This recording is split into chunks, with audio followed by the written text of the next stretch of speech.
হাদিসের বর্ণনায় শেষ যুগে কেমন হবে মানুষের অবস্থা। হাদিসের ভাষ্যমতে কিয়ামতের আগে পৃথিবীতে ফিতনার সরাসরি দেখা দেবে। মানুষের মধ্যে মনুষ্যত্ব থাকবে না, তাদের মন থেকে মায়া দয়া উঠে যাবে। আবু হুরাইরা রাদিয়াল্লাহু তাআলা আনহু বলেন, রাসূল সাল্লাল্লাহু আলাইহি সাল্লাম বলেছেন, যখন কিয়ামত সন্নিকটে হবে আমল কমে যাবে, অন্তরের কৃপণতা ঢেলে দেওয়া হবে এবং হারাজ বেড়ে যাবে। সাহাবারা জিজ্ঞাসা করলেন, হারাজ কি? তিনি বলেন, হত্যা। হত্যা। নবীজি সাল্লাল্লাহু আলাইহি সাল্লাম বলেছেন, তার উম্মতদের শেষ যুগের ফিতনার ভয়াবহতা সম্পর্কে ধারণা দিতে গিয়ে বলেন, শেষ যুগে ফিতনা এতটা প্রকট আকার ধারণ করবে যে মানুষ তার বন্ধু বান্ধব কিংবা আপন মানুষের কাছেও নিরাপদ থাকবে না। তখন উম্মতের করণীয় কি হবে সে বিষয়ে নির্দেশনা দিয়েছেন নবীজি সাল্লাল্লাহু আলাইহি সাল্লাম। ইবনে মাসউদ রাদিয়াল্লাহু তাআলা আনহু বলেন, আমি নবী সাল্লাল্লাহু আলাইহি সাল্লামকে বলতে শুনেছি। অতঃপর তিনি আবু বাকরার বর্ণিত হাদিসের অংশবিশেষ বর্ণনা করে বলেন, ওই ফিতনার নিহত সব লোকই জাহান্নামী হবে। আমি বললাম, হে ইবনে মাসউদ, ওই পরিস্থিতি কখন হবে? তিনি বলেন, সেই মারামারির যুগে কোনো ব্যক্তি তার বন্ধুর কাছেও নিরাপদ থাকবে না। আমি বললাম, সেই যুগ যদি আমাকে পেয়ে বসে তাহলে আমাকে কি করতে আদেশ করবেন? তিনি বলেন, তোমার জিহ্বা নিয়ন্ত্রণে রাখবে, হাত গুটিয়ে রাখবে, আর তুমি তোমার ঘরের বাইরে বের হবে না। উল্লেখিত হাদিসগুলোতে হারাজ বলতে নবীজি সাল্লাল্লাহু আলাইহি সাল্লাম বলেছেন, মূলত শেষ যুগের কঠিন ফিতনার সময়কে বুঝিয়েছেন, যখন মানুষের বিবেক বুদ্ধি লোপ পাবে, মানুষকে মূর্খতা বর করবে।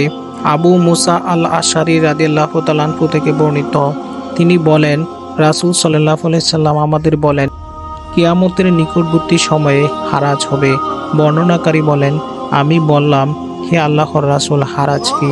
তিনি বলেন, হত্যাকাণ্ডের ব্যাপকতা। কতক মুসলমান বলেন, হে আল্লাহর রাসূল, আমরা এখন এই 1 বছর এত মুশরিককে হত্যা করেছি। আল্লাহর রাসূল সাল্লাল্লাহু আলাইহি সাল্লাম বলেন, তারা মুশরিকদের হত্যা করা নয়, বরং তোমাদের পরস্পর ভাইদেরকে হত্যা করবে। এমনকি কোনো ব্যক্তি তার প্রতিবেশীকে, তার চাচাতো ভাইকে এবং নিকট আত্মীয় স্বজনকে হত্যা করবে। কতক লোক বলল, হে আল্লাহর রাসূল, তখন কি আমাদের বিবেক বুদ্ধি লোপ পাবে? রাসূল সাল্লাল্লাহু আলাইহি সাল্লাম বলেন, বেশিরভাগ লোকের জ্ঞান লোপ পাবে এবং অবশিষ্ট লোকের নির্বোধ ও মূর্খতা হবে। ফিতনার সেই যুগে মানুষ খুব বেশি বেপরোয়া হয়ে পড়বে।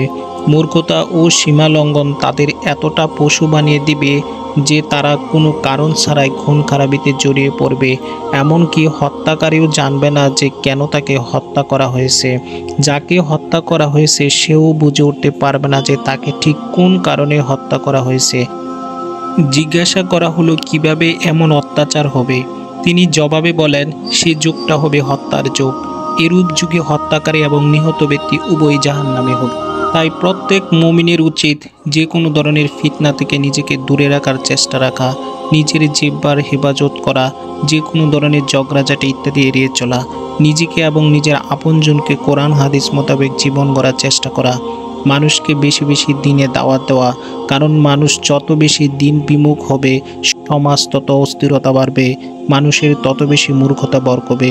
মহান আল্লাহ আমাদের সবাইকে সব ধরনের ফিতনা থেকে রক্ষা করুন। আমিন।